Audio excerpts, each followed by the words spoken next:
अवधूत चिंतन श्री गुरुदेव दत्त श्री स्वामी समर्थ. नमस्कार स्वामी भक्त हो, दत्त भक्त हो. 2024 हे वर्ष संपत आलं आहे, म्हणजेच हे वर्ष संपलेलं आहे आणि 2025 हे वर्ष सुरू झालेलं आहे. तर 2024मध्ये जर आपल्याकडनं काही चुका झाल्या असतील तर त्या सगळ्या विसरून किंवा आपल्याकडनं काही झालं असेल ते सर्व विसरून आपण नवीन वर्षाची नवीन दिवसानं सुरुवात करायची आहे, नव्यानं पुन्हा एकदा सुरुवात करायची आहे. तर यावर्षी बघा, जे स्वामी भक्त आहेत त्यांची तर सेवा कंटिन्यू चालू आहे, पण त्याचबरोबर जे नवीन स्वामी भक्त आहेत त्यांची खूप इच्छा आहे स्वामी सेवा करण्याची किंवा स्वामींच्या सेवेत येण्यासाठी किंवा स्वामींची सेवा करण्यासाठी खूप उत्सुक आहेत, पण काही कारणास्तव ते जमत नाही त्यांच्याकडनं किंवा त्यांना असा योग येत नाही. पण या येत्या गुरुवारी, नवीन वर्षातील गुरुवारी, तुम्ही गुरुवारी या सेवेला सुरुवात करा. या सेवेपासून तुम्ही स्वामींच्या सेवेला सुरुवात करा. स्वामी महाराज नक्कीच तुम्हाला वर्षभरासाठी तरी किमान चांगला आशीर्वाद देतील किंवा तुमच्या पाठीशी राहतील. स्वामी समर्थ महाराज नेहमीच आपल्या भक्तांच्या पाठीशी असतात. पण खास करून या वर्षीपासून जर तुम्ही या मंत्राला जर सुरुवात केली तर तुमच्या घरातील काही आजारपण असतात, कटकटी असतात, भांडण तंटा काही ना काही असतात बघा. घर प्रपंच म्हणला की या गोष्टी तर येत राहतात. त्याचबरोबर लहान मुलांची आजारपण किंवा अगदी सर्वांनाच सतत आजारी पडणे किंवा बऱ्याचशा गोष्टी असतात की पैसा लागत नाही, धंद्यामध्ये व्यवसायामध्ये बरकत मिळत नाही, मनावेशी नोकरी लागत नाही. तर या सर्वांवरती तुम्ही फक्त स्वामींच्या सेवेत या आणि स्वामींचा जो हा मंत्र एक आहे तो बऱ्याच जणांना हा मंत्र माहीतसुद्धा आहे आणि नसेल माहीत तर मी पुन्हा तुम्हाला तो मंत्र सांगणार आहे. तर हा व्हिडिओ अगदी शेवटपर्यंत पहा आणि अगदी तुम्ही व्हिडिओ नाही पाहिला तर चालेल, फक्त कानाने ऐका. जो मंत्र सांगणार आहे तो कानाने ऐका. नक्कीच तुमच्या घरातील भांडण कटकटी नक्कीच कमी होतील आणि स्वामींची कृपा तुमच्यावरती नेहमीच राहील. तर तो मंत्र म्हणजे तारक मंत्र आहे. हा तारक मंत्र बऱ्याच स्वामी भक्तांना माहीत आहे आणि बरेच स्वामी भक्त हा तारक मंत्र गुरुवारी म्हणतात किंवा रोज म्हणतात. त्यांना खूप चांगले अनुभव आलेले आहेत आणि आत्तासुद्धा जे व्हिडिओ ऐकतात त्यातील बरेचसे स्वामी भक्त आहेत की त्यांना याचा अनुभव आलेला आहे. तर ज्यांना कुणाला चांगले तारक मंत्राचे अनुभव आलेले आहेत त्यांनी कमेंटमध्ये नक्कीच सांगा, जेणेकरून दुसऱ्या सेवेकऱ्यांनासुद्धा याचा चांगला लाभ होईल. तर इतका प्रभावशाली आणि दिव्य असा हा मंत्र आहे. या मंत्राच्या पठण केल्याने किंवा नुसता हा मंत्र ऐकल्याने सुद्धा घरामध्ये सकारात्मक ऊर्जा तयार होते आणि स्वामींचा सुद्धा वास आपल्या घरामध्ये राहतो. त्यामुळे तुम्हाला रोज जर नाही जमलं, रोज तर आवर्जून हा मंत्र तोंडाने म्हणा किंवा तुम्ही कानाने जरी ऐकला, यूट्यूबला लावून दिला तरी सुद्धा चालतं. स्वयंपाक करताना म्हणा, कधीही कुठेही. प्रत्येकाला वेळ नसतो. रोज देव घरात देवासमोर बसून म्हणण्यासाठी वेळ नसतो. तर तुम्ही चालता बोलता सुद्धा ऐकू शकता. अगदी तुम्ही मोबाईलवरती लावला, काम करता तरी चालेल. फक्त ऐकल्याने सुद्धा खूप चांगला प्रभाव होतो.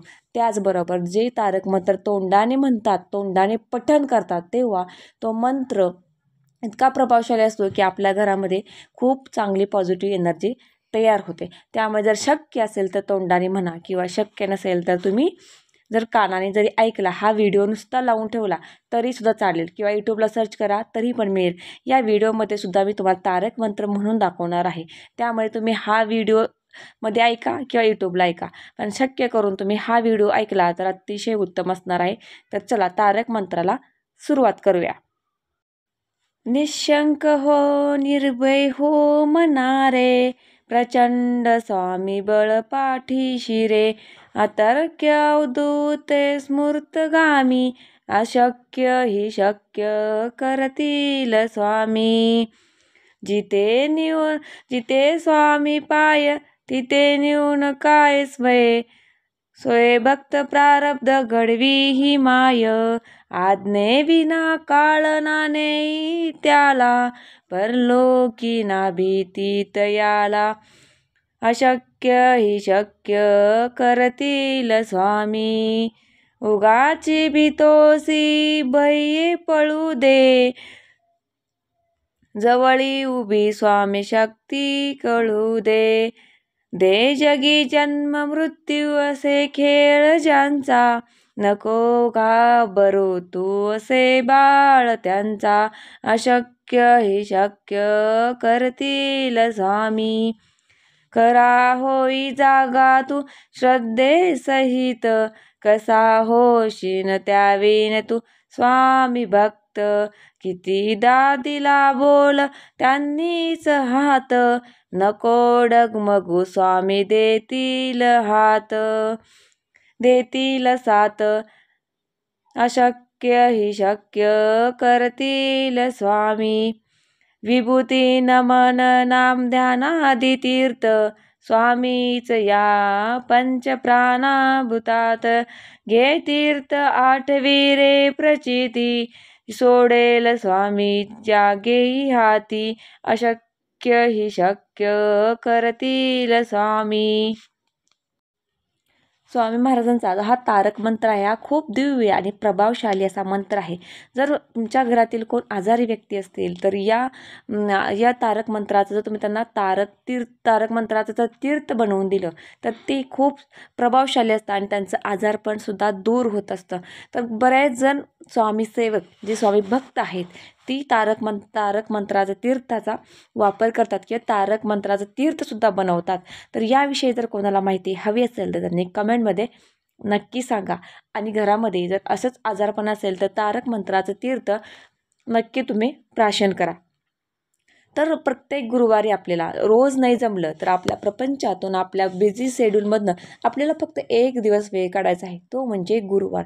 या गुरुवारच्या दिवशी फक्त तुम्ही तारक मंत्र तोंडाने म्हटला तरी चालेल किंवा तुम्ही रोज जरी ऐकला तरी चालेल.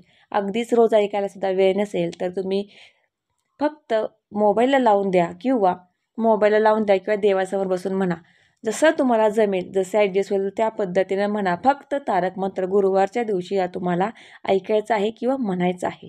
जर तुम्हाला आत्तापर्यंत स्वामी सेवा करायला वेळ नसेल भेटला तर आत्ता नवीन वर्षापासून सुरुवात करा किंवा जे स्वामी भक्त आहेत ते तर ऐकत असतील किंवा ऐकत नसेल तर सर्वांनी तारक मंत्र प्रत्येक गुरुवारी हा ऐकलाच पाहिजे. तर आजच्या व्हिडिओमध्ये तारक मंत्राविषयी आपण माहिती सांगितली. तर जर माहिती आवडली असेल तर नक्कीच एक लाईक करा आणि काय चॅनल आपले सबस्क्राईब करा, जेणेकरून पुढे येणारे नवीन छान छान व्हिडिओ तुमच्यापर्यंत पोहोचतील. त्याचबरोबर कमेंटमध्ये ज्यांना कोणाला तारक मंत्राविषयीचे काही अनुभव असतील त्यांना शेअर करायचे आहेत त्यांनी नक्की शेअर करा.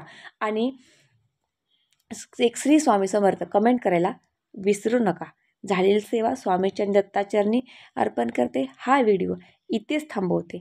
आणि जे स्वामी भक्त आहेत, स्वामी सेवक आहेत, त्यांचा स्वामी महाराज सर्व इच्छा अपेक्षा पूर्ण करून नवीन वर्ष ते त्यांना खूप आनंदाचं भरभराटे जावं ही स्वामीच्या दत्ताचरणी प्रार्थना करते. हा व्हिडिओ इथेच थांबवते. तुम्हा सर्वांना नवीन वर्षाच्या खूप खूप शुभेच्छा. श्री स्वामी समर्थ. अवधूत चिंतन श्री गुरुदेव दत्त.